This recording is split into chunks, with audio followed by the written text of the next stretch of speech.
穿成古代绝户女，我不去种田糊口求生，却天天在家玩烂泥巴。看，又开始了，绝苦丫头疯了，天天在这玩泥巴。他爹娘死了以后就没正常过。听说昨儿个把族长家的祠堂偏门给弃了，刀劈不开，人推不倒，族长脸都绿了。泥巴糊的门能有多硬？你们就吹吧。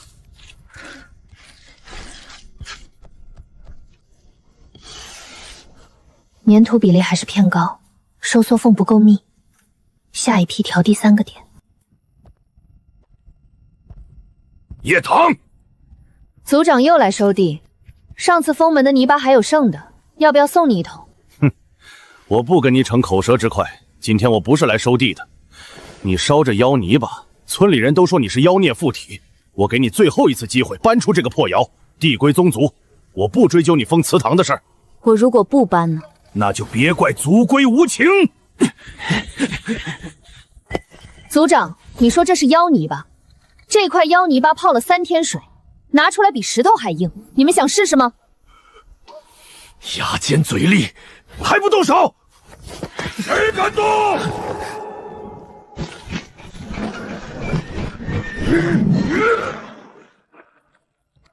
叶大川，你上回在祠堂门口还没丢够人，还敢来？周大锤，这是我叶家族内的事，少跟我扯族内族外。老叶当年在水里把我儿捞上来的时候，你们叶家谁伸过手？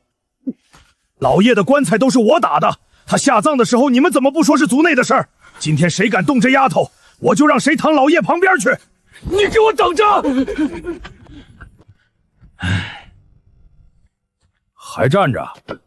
吃饭去，给你带粥了。叔，谢谢你。哼，少废话！你爹救了我儿子，我还你这条命，天经地义。叔，又怎么了？这1个月我能做出来。做出什么？让烂泥变成金子的东西。石灰岩和粘土的比例是关键，纯度太高早强但易裂，粘土多了硬度不齐。又是一夜没睡，你这哪是烧窑，是烧命。叔，你信不信今天这批能成？我信。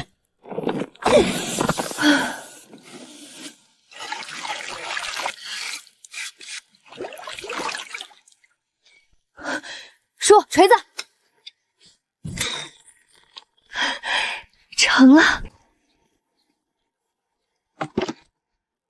阿弥陀佛，女施主，你这是？师傅，你这屋顶漏了多少年了？5年有余，寻过几位匠人，都说需换梁木，耗银不少。小庙香火微薄，只能将就。我帮你补，补不好不要钱。女施主，这泥浆补瓦缝，老衲倒是头一回见。是不是寻常泥浆？补完便知。叔，架梯子。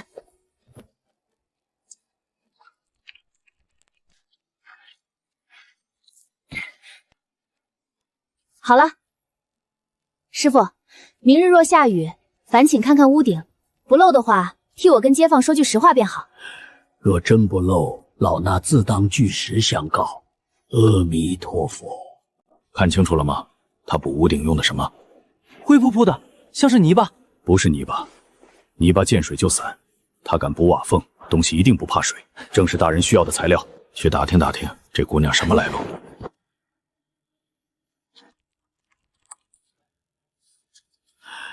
女施主，昨夜一场雨，大殿片瓦未施，这是香火钱，不多，请女施主收下。大殿外墙还有几道裂缝，我下午就去补。老衲已告知今日进香的几位香客，镇东有座破窑，窑里有个姑娘，能和泥为食。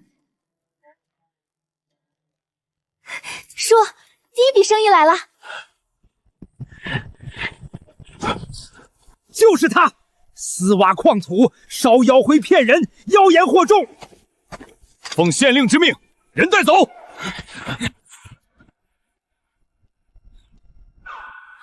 官爷，你们今天抓我容易，但往后县里修桥铺路的银子得照10倍花。这块砖，官爷要不要先看看？别听他胡说，他就是个疯子。且慢！奉工部赵恒赵大人之命，来请这位姑娘。赵大人说了，能烧出神泥的人不可怠慢。叶姑娘，赵大人下月巡视河宫，想亲眼看看你这水泥的本事。大人，叶姑娘到了。你就是那个烧出水泥的女娃？是，大人。你个丫头片子，能烧出什么正经东西？能不能烧出来，验了就知道。跟和泥巴有什么区别？区别就是你的泥巴见水就散，我的不会。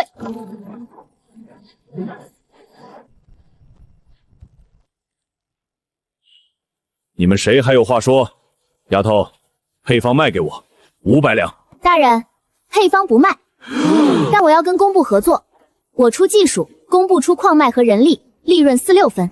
好丫头，你比我会做生意。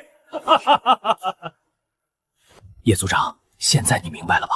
这人留不得，上边说了，一切扰乱秩序的契机都得盯紧了。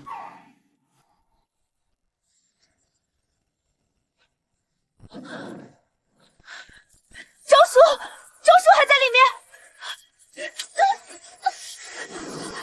叔，你醒醒啊！你不是说要给我守着窑吗？窑呢？没了。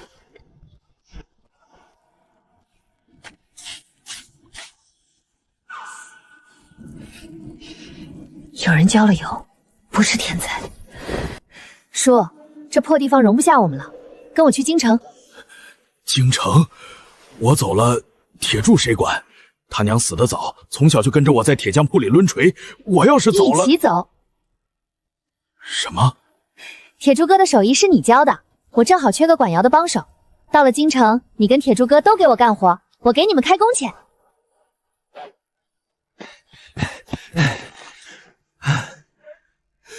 爹，我听村里人说窑烧了，你没事吧？你来的正好，收拾东西，跟叶家丫头进京。进京？铁柱哥，我要在京城开一个天底下最大的厂，你爹守着窑，你管着炉。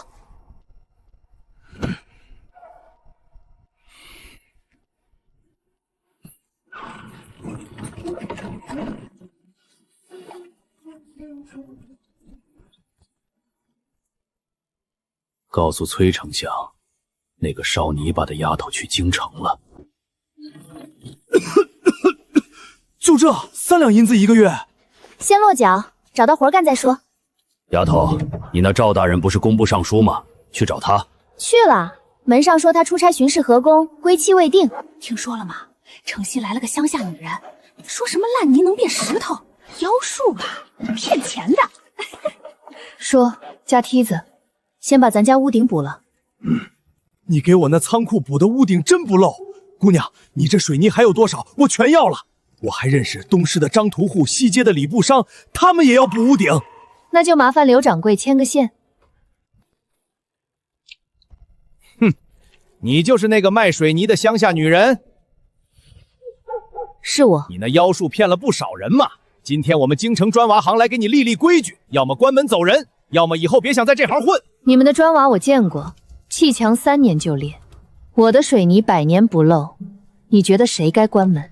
牙尖嘴利，有本事你拿真东西出来，别靠一张嘴吹。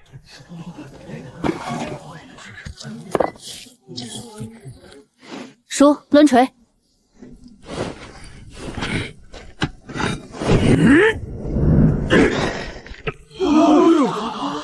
让人闭嘴的方式，不是吵，是做给他们看。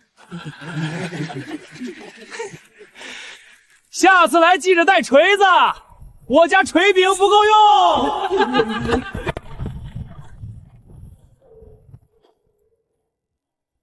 姑娘找谁？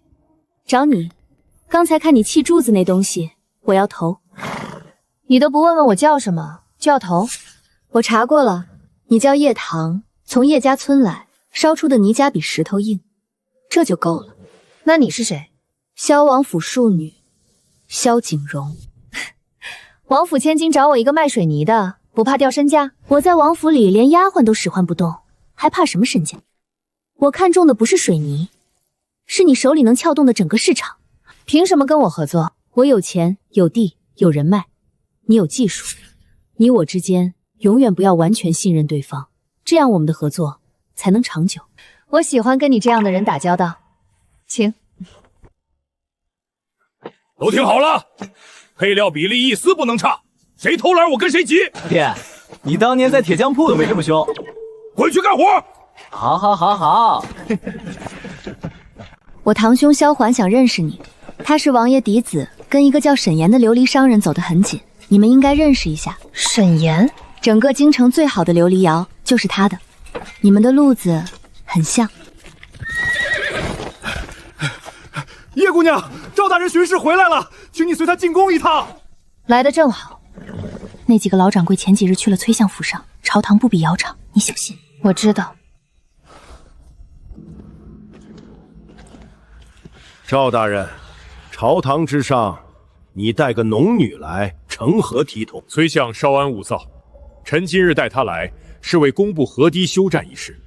朕听赵爱卿提过，你就是那个烧出水泥的丫头。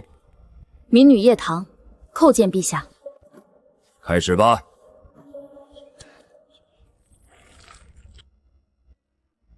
陛下，不过是和泥砌砖、相煎泥瓦匠都会，此等奇技于妙，岂能登大雅之堂？崔相说的对，砌砖谁都会，但民女这水泥砌完见水不散，承重千斤不裂，相煎泥瓦匠做不到。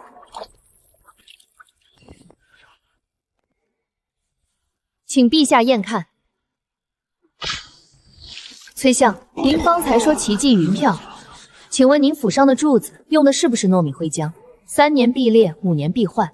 我这水泥100年不裂，到底哪个才是奇迹云飘？100年不裂？陛下，工部修了30年河堤，糯米灰浆没有一处撑过5年。此女的水泥，臣亲眼验过，滴水不漏。好，此等人才当为朝廷所用，传朕旨意。陛下且慢。陛下，此女确有一技之长，臣不否认，但朝廷命官非儿戏。她一无科举出身，二无军功印呈，仅凭砌一块砖就封官，天下读书人寒窗10年，岂不心寒？崔相所言极是，更何况女子入朝为官，自古没有先例，此例一开，恐伤国体。臣附议，陛下惜才之心，臣等理解，但朝廷法度不可轻废。诸位大人说女子不能为官，请问河堤溃了，洪水淹的是男人还是女人？边关告急，敌军杀的是男人还是女人？既然天下兴亡不分男女，凭什么为国出力的时候就要分男女了？说得好，但你入朝为官，让天下读书人如何自主？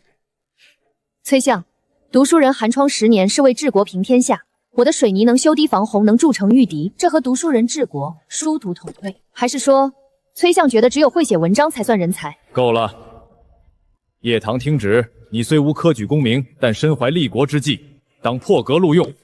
然朝廷法度不可全废，封你为正7品工部主事，随赵恒督办河工，但只是试任，若有差池，即刻罢免。臣领旨，谢陛下隆恩。这个叶棠有几分意思。陛下说的是，可惜了，是个女儿身。陛下已为他破了例了。传话下去，让赵恒多照看他些。朕倒想看看这个叶棠还能烧出什么来。3个御史联名弹劾你，女子入朝，否极司臣。崔相又上了折子，说冷宫年久失修，点名要你去修。冷宫，这是把我踢到最不起眼的地方去。你能忍？冷宫也是宫，正好我还没去过。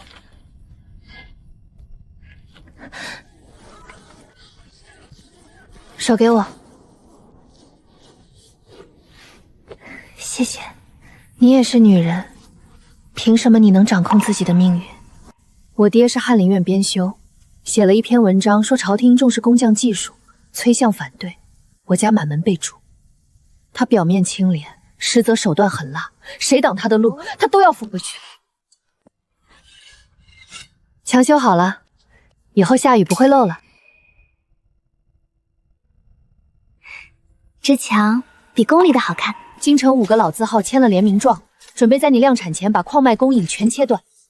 崔世安在背后推的，除了他还有谁？你打算怎么办？帮我找个人，冷宫里的，叫顾清怡。查出来了，供应商背后的人是户部侍郎崔世安的门生。今早公父下了文，要成立建材查验司，专查水泥质量。他想逼我自己关门。先吃饭，3天没合眼了，铁打的也扛不住。说，我怕我顶不住的时候会连累你和铁柱哥。哭什么？天塌下来有树给你顶着。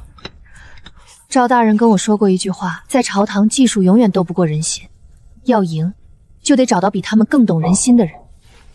那就去见我堂兄萧环，还有他身边那个叫沈岩的商人。叶主事，冷宫姑娘子让我送来的。他在那堆前朝旧档里找到了琉璃粉的配方，烧制时加入水泥，能提升3成硬度。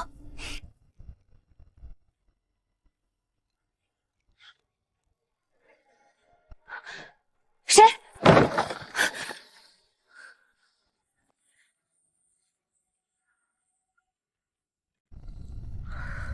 叶姑娘，久仰了。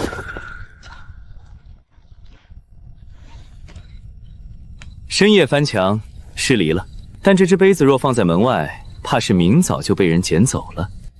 你就是萧景仁说的那个琉璃商人。萧二姑娘提过我，那省得我自我介绍了。我来是想跟叶姑娘谈一笔生意。什么生意值得半夜翻墙？你手里有水泥，我手里有一种琉璃粉，烧制时加入，能让你那水泥硬度再提3成，表面光滑如琉璃。样品在此，叶姑娘是行家，验一验便知。你要什么？钱？我不要钱，我要你水泥生意的优先合作权。以后叶姑娘的水泥跟谁合作，用在哪儿，怎么定价，我沈岩要第一个知道。你这条件比要钱贵多了。你我都是靠一双手改变命运的人，何必互相防备？正因为是一类人，才更得防着。有意思，那就先验货。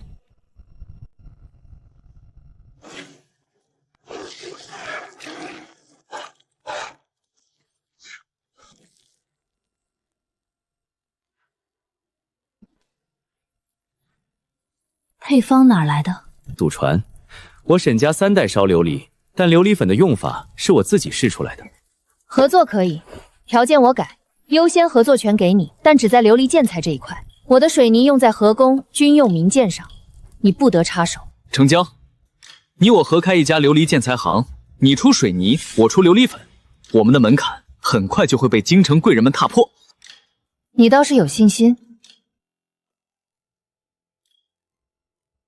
对了，叶姑娘，萧王爷府上我随时能进，你那位对头崔相爷在萧王府面前也得让3分。回头见。沈公子，你的玉佩是哪儿产的？祖传的。叶姑娘眼力真好。像是人工合成的玉，这个时代怎么会有？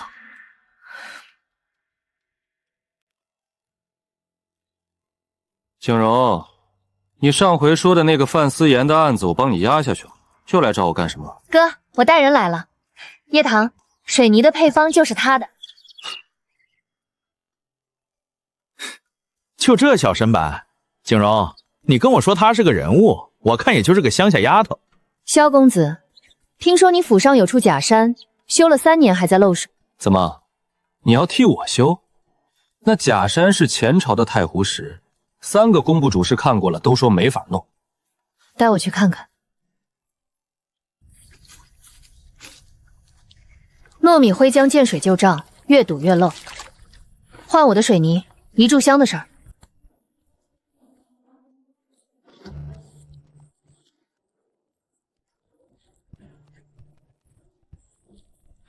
这就能不漏？等半个时辰，你自己验。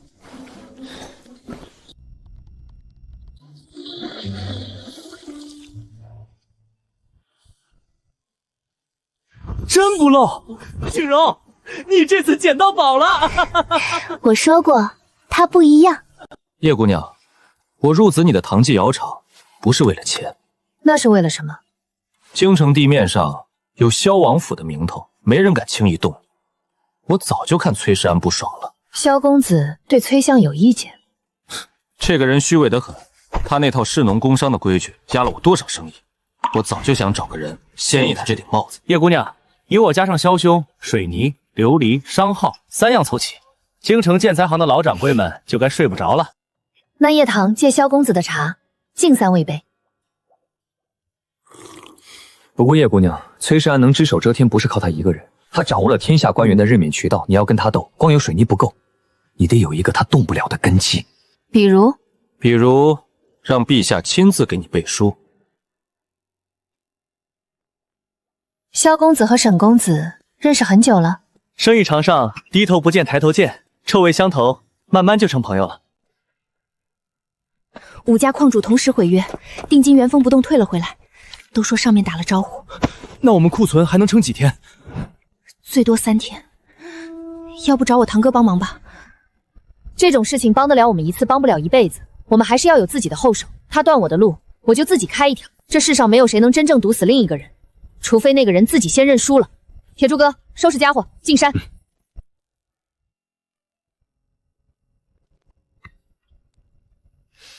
丫头，这都第3天了，真能看出门道来？石灰岩纯度比叶家村那批还高，叔，顺着这条脉往上挖。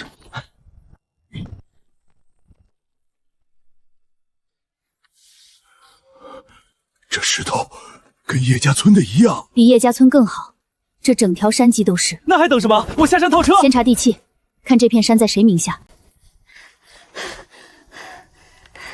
查过了，这块地在我哥的庄田范围内，崔世安的手伸不进来，那就开挖。从今天起，唐基窑厂有自己的矿脉了，谁的脸色都不用看。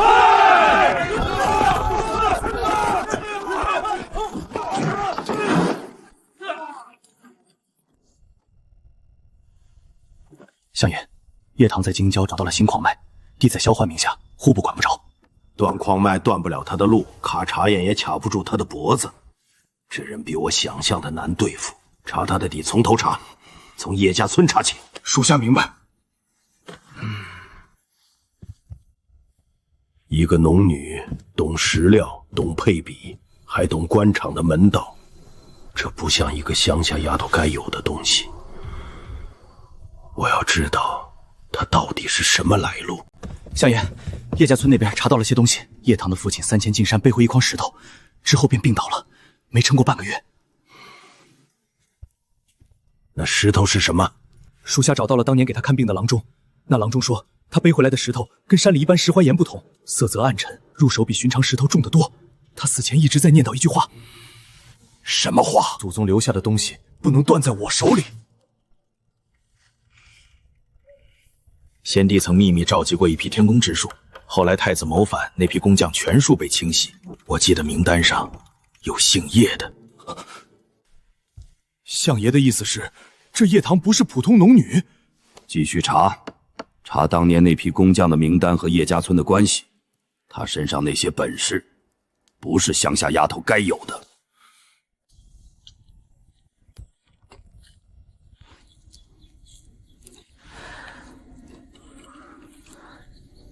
不对，这不是石灰岩，这密度的金属光泽。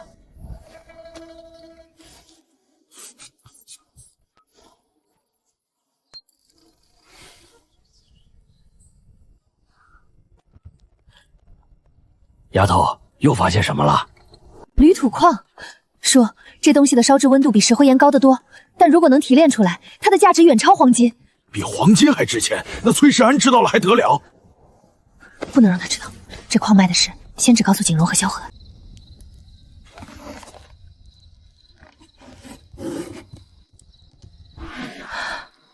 夹层里有东西。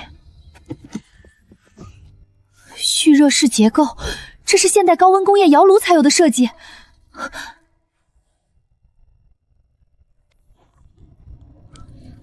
天宫术，这是什么？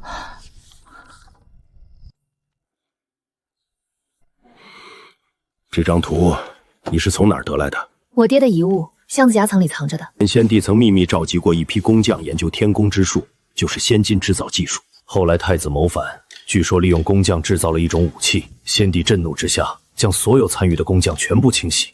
那个项目被永久封禁，卷宗也被销毁。我爹跟这个项目有什么关系？你祖父叶守绰，如果我没记错的话，他当年就是天宫之术的核心工匠之一。所以我爹留给我的不是一座金山，是一座被埋了50年的坟。当年负责清洗工匠的人是谁？崔世安的恩师，前朝老宰相。崔世安这些年拼命打压技术革新，是在掩盖那段历史。相爷，50年前天宫之术工匠名单找到了，上面有叶守贤的名字，叶棠是他的孙女。天宫余孽欺君罔上，按先帝禁令当斩。相爷，要不要现在就揭发他？不急，现在揭发不过死一个农女，我要等他站到最高处，到那时候再推下去，才叫粉身碎骨。相爷高明，继续盯着他，他每往上爬一步，就离那口刀更近一步。祖父研究技术丢了性命，父亲守护技术也丢了性命，到我这一代，我不会再让他断了。崔世安，你要掩盖50年前的事，那我偏要让他重见天日。丫头，真娃，这是你爹的坟。叔，我爹把东西藏得这么深，就是等着有一天我来挖。天宫之术原为立命，不可为刀兵。先祖遗命，代代相传，不可断绝。朝中有虎狼，汝当小心。崔字后面没写，没写完。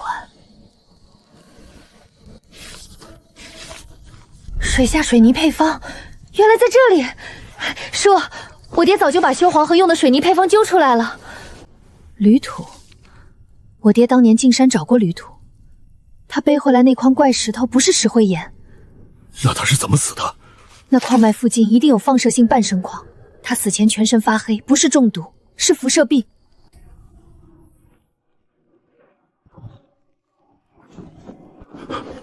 有人来了，从大陆来的，不是村里人。走，崔世安的人来晚了一步。赵大人，这是我爹留下的水下水泥配方，黄河治理工程，我要参与。崔世安那边也推了个方案，糯米灰浆配巨石砌筑，互不支持他，说你这水下施工未经考验，若溃堤则生灵涂炭。那就比一比，朝堂之上当场验证，陛下亲眼看看，到底谁的方案能扛住水。叶主事，黄河水急浪大，你那泥巴在地上砌砌砖也就罢了，放进水里，万一溃了堤，淹的是沿岸数十万百姓，你担得起吗？崔相，正因为淹的是百姓，才更要用最好的材料，糯米灰浆3年必漏。这是工部30年来的账本，每一笔修缮银子都在上面，请赵大人念给陛下听。够了，叶棠，你说你的水泥能在水里凝固，那就让朕看看。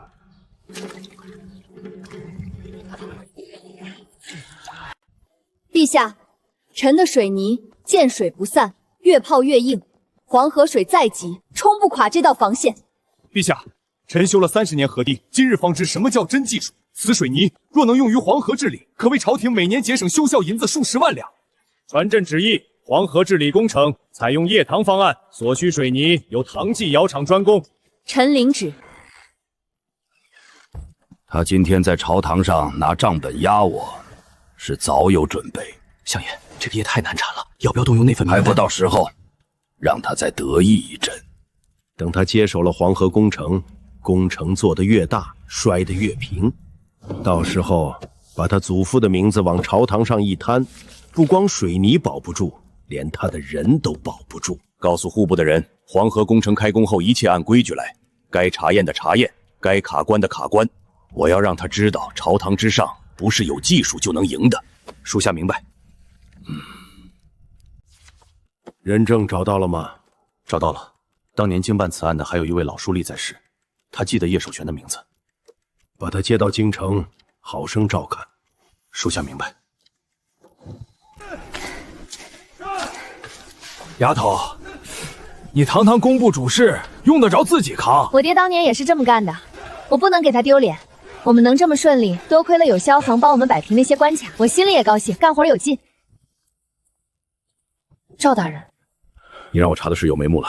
50年前清洗工匠的名单上有你祖父的名字。他早就知道了。崔世安的恩师当年亲手整理的名单。他不是揭发我，是在等。等什么？等黄河工程完工那天，当着全天下人的面，把我从最高处推下去。那你还要继续干？干，而且要干好。他等我站到最高处，那我站给他看。到时候谁把谁推下去还不一定。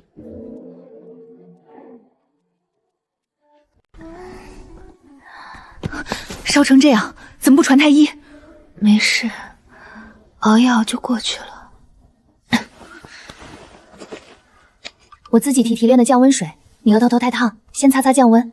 这墙根全是潮的。我父亲当年写了一篇文章，叫《天工开物》，主张朝调停应当工匠技术。他说工匠之气不应一之论贵贱，所以他们没有造反，从头到尾都没有。他需要的只是一个罪名。你父亲的《天工开物》里写了什么？我没看过全文，但小时候父亲提过，宫里还有几个同样被崔世安打压过的老人，他们手里或许还留着些残宝。这些人还在宫里？在。冷宫旁边有个老太监，当年在司礼巷当差，被崔世安寻了个由头发配来看守冷宫。他肯说吗？以前不肯，但你把他漏了5年的屋顶修好了，他或许愿意。你安心养病，等你好了，带我去见那个老太监。你信我的话。崔世安的敌人就是我的盟友。黄河堤坝今夏经受住了孕期考验，滴水不漏。叶爱卿，此功当赏。陛下，此次黄河工程所用水泥均由叶棠亲手监制配方，工地上他与民工同吃同住3月有余，未曾离赶1日。传旨，叶棠升正五品工部郎中，请金100两。臣领旨谢恩。叶大人以一介女子之身修出了100年不坏的堤坝，老夫打了一辈子仗，没见过这么硬的材料。陛下，臣有本奏。崔相有何事？此乃50年前先帝亲笔签署的禁令，还有当年正办此案的一位老书吏可以作为人证。参与天工之术的工匠及后人，永世不得入室。叶棠系逆将叶守绰之孙，他隐瞒身世，欺君罔上，按律当斩。叶郎中，崔相所言可是真的？是，叶守贞是臣的祖父。那你可知先帝禁令天宫余孽永世不得入室？知道，但臣有一个问题想请教崔相。死到临头还有何话可说？请问崔相，叶家3代人哪一代做的事对不起？律法就是律法，先帝禁令白纸黑字，岂容你诡辩？那臣再问，先帝当年下禁令是因为太子利用工匠谋划不轨，但臣的祖父叶守称参与了谋划吗？有证据吗？名册上有他的名字，便是证据。名单只能证明他是工匠，不能证明他参与谋反。50年前那批工匠数百人，绝大多数对太子谋反毫不知情。陛下，臣的三叔赵明远也是当年被清洗的工匠之一，叶棠所言句句属实。赵大人，你与他同朝为官，自然帮他说话。陛下，这是臣父亲留下的笔记，他在上面写：天工之术原为利民，不可为刀兵。叶家3代人在最艰难的时候也没有用技术害人。此案暂缓发落，将叶棠押入大理寺，待查明真相后再审。陛下圣。你手里那份名单是当年你恩师亲手整理的，他瞒报了真相，你一直都知道。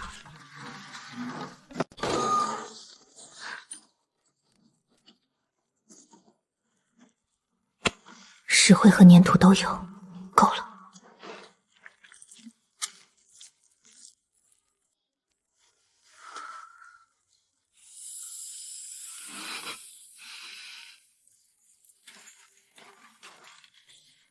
崔世安，你果然等不及了，还好我有防备。老伯，你跪这儿也没用，叶大人是大理寺的案子，工部管不了。她不是我大人，她是我侄女。她要是出不来，我就跪死在这儿。诸位，50年前那场冤案，诸位都是亲历者。如今崔相要用同一条罪名再杀一个无辜之人，今日不为叶棠说话，明日就轮到你我。京城46家商后联名上书，保叶棠，受益于水泥的商户都签了字。商界这边齐了，萧兄，你那边呢？父王已经松口，他说崔世安动了我萧家的生意伙伴，总得出点血。哼。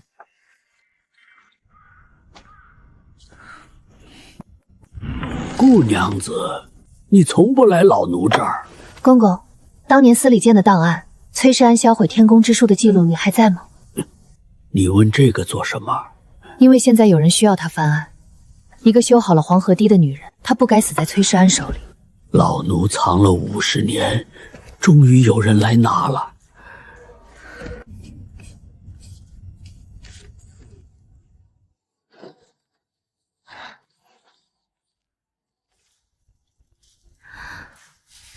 他们都在外面等着，我不能倒在这里。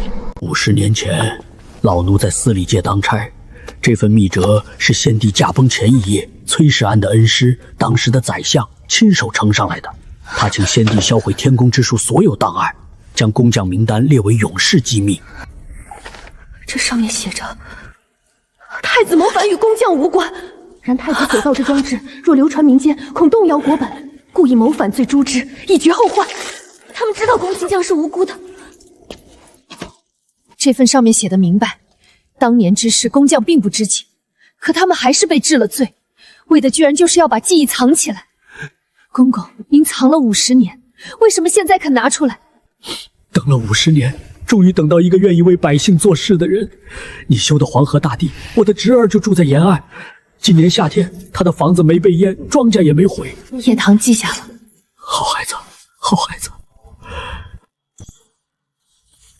叶棠，你的身世已查明属实，按律。大人，在宣判之前，请先看一样东西。呈上来。这份密折上的笔迹我认得，是前朝老宰相的亲笔，上面清清楚楚写着：工匠无罪，封锁技术。50年前的清洗不是平判，是灭口。一份来历不明的旧帖子。崔相，此物是否属实，本官自会判断。崔相，这封密折是你恩师亲手写的，你一直知道真相。血口喷人，是不是喷人？请陛下看过密折便知。臣要翻的不是臣一个人的，数百名前庶公同县长的。将密折封存，呈送御前。陛下，臣的三叔赵明远就在那批工匠之中。臣找了50年的答案，今日终于找到了，求陛下为冤魂昭雪。传旨，50年前天孤之术旧案重新审理，叶棠暂时开示，待案件查明后另说。陛下，崔相，密折上有令师的私印。臣谢陛下。回来了，铁柱，丫头回来了。这些料哪儿来的？你入狱之后，之前退单的那些老客户又回来了大半，46家商户联名上书的事传开了，都想表个态。那另外小大半呢？崔世安的人还在散布谣言，说你虽然出狱，但案子没完，谁跟你做生意谁倒霉。不过那些被水泥修过仓库的商户，一个都没。水泥自己会说话。丫头，我天天蹲在衙门口，想着你要是出不来。叔，我出来了。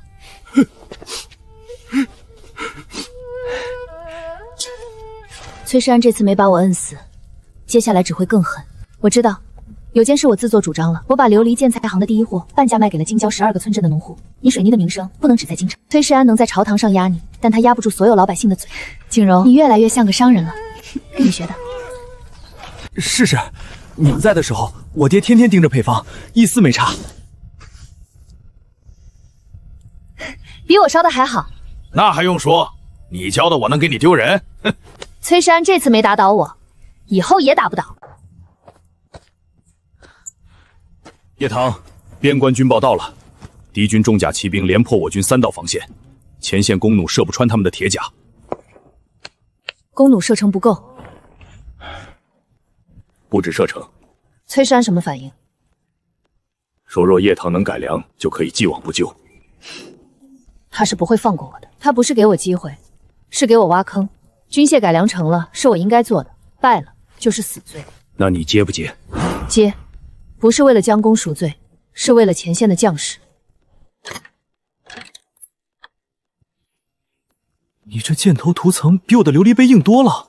能气强的也能护国国。射穿了，叶大人，你知道你这支箭能救多少将士的命吗？知道，所以才要做得更好。还愣着干什么？照这个标准，先造3000张，再送到前线。是。军器监最近调进来3个新人，都是崔世安的门生，其中一个管的是质检。崔世安要在军械上动手脚，你怎么打算？每一张弩我亲自验，不合格的不出这个门。你一个人验3000张弩？我一个人验不过来，但我信得过的人够多。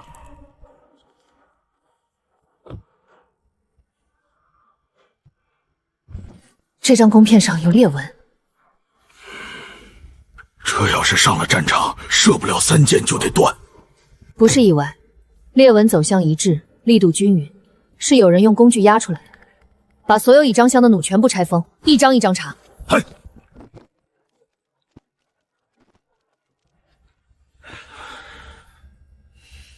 这批弩是谁负责质检的？新来的冯管事，崔相那边调过来的人。他人呢？昨天就没来，听说是病了。不是病了，是拿到钱跑了。把这批有问题的弩全部封存，换新弓片，我亲自验。要不要报上去？报，但不是报工部，报给赵大人，让他把那个冯管事的底细查清楚。你要动崔世安的人？他为了搞我，拿前线将士的命当筹码。这一次，我不会再给他留余地。冯管家3天前收到一笔500两的银子，送钱的是崔世安府上的管家，够不够弹劾？弹劾可以，但崔世安会说这是底下人自作主张，他只需要把那个管家推出来顶罪，自己撇得一干二净。那就先把冯管事拿下，让他开口。你是想用这个案子撬动整个崔党？大人，我不是想撬崔党，我是想让所有人看清楚，崔世安为了打压我，可以拿前线将士的命来换，这样的人还配不配站在朝堂上？军报。装备新式连弩之前锋营，大破敌军重甲骑兵，杀敌3000，自损不到200。陛下，此战之胜，叶主是居功至伟。若无他的连弩，我前明不可能撕开敌军重甲防线。哈哈哈哈！好，叶唐听旨，即日起升正4品工部侍郎，督造全国军械。臣领旨。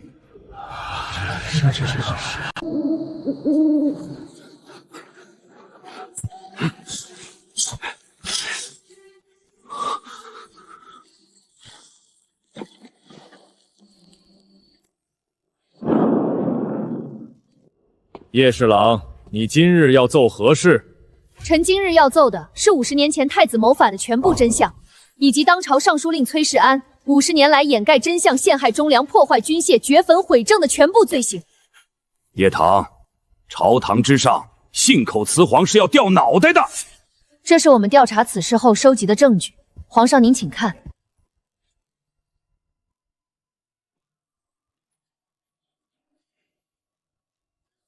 这是军器监冯管事的供词，他承认收受崔府银子，在送往边关的弓片上做手脚。崔世安为了打压臣，拿前线将士的命当筹码。这是崔府副院头领的供词，他承认奉崔世安之命挖开陈父坟墓，烧毁笔记，但是笔记已经在之前被臣拿到，所以他烧的只是空盒子，笔记和烧毁的匣子都在您面前。这些供词都是你罗织的，你有何人证？有。陛下，草民早年一直跟随太子身旁，太子从未谋反，他在造一种装置，想让边境守军能和京城及时通信。当时的老宰相带兵抄了太子府，草民亲耳听到他说：“这些工匠一个都不能留，他们知道的太多了。”太子被赐死那天，对草民说：“愿后人持此技术，造福天下，不必为我复仇，但求光之所至，天下再无冤屈。”这句话，奴才记了50年。崔世安，你恩师瞒报真相，屠杀无辜工匠，你明知内情，50年来变本加厉打压一切技术革新，你还有什么话说？臣守的是先帝的规矩。你守的不是规矩，先帝是被你恩师蒙蔽的。你这些年拼命打压技术革新，不是为了国法，是怕真相被翻出来，毁了你恩师的名声，毁了你崔家的地位。传旨，崔世安摘去冠带，押入天牢3司会审。50年前的天宫之术冤案，即刻昭雪。所有被冤杀的工匠，追封正名。臣代祖父、代父亲、代那173个冤尸，谢陛下天恩。你赢了。我不是赢，我是替那些被你和你恩师踩在泥土里的人站到了这里。叶唐听旨，尔以庶民之身，怀立国之计，修黄河，筑堤坝，改良军械，破敌重甲，更于朝堂之上为50年前173名冤魂昭雪。今日朕破例封叶唐为郡王。天下人才，不问出身，不问男女，唯才是举。臣领旨谢恩。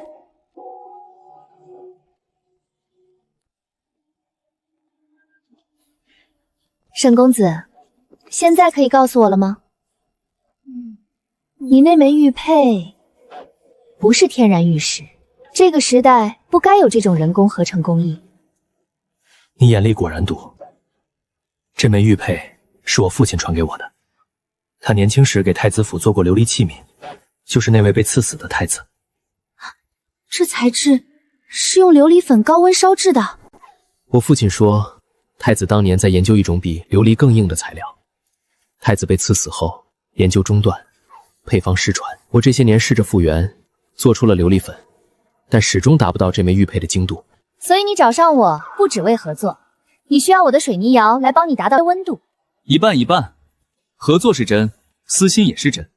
不过现在我不急了，郡王要是愿意，以后有的是时间慢慢研究。那就慢慢研究。你父亲的配方，太子当年的研究，该重见天日了。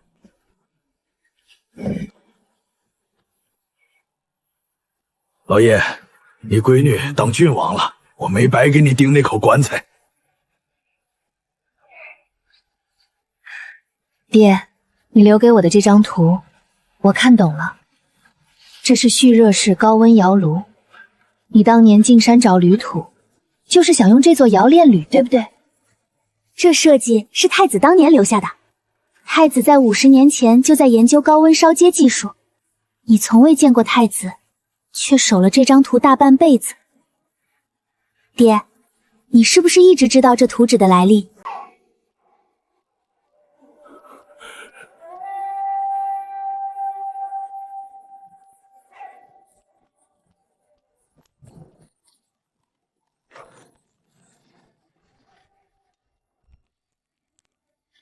？3年了，从一个破窑到这通天塔，你把整个京城的建材生意都掀翻了。是你掀的，我只负责烧水泥。第一批琉璃建材的样品，太子当年的配方加上你的高温窑，硬度超过了天然玉石。他看到的话，应该会欣慰。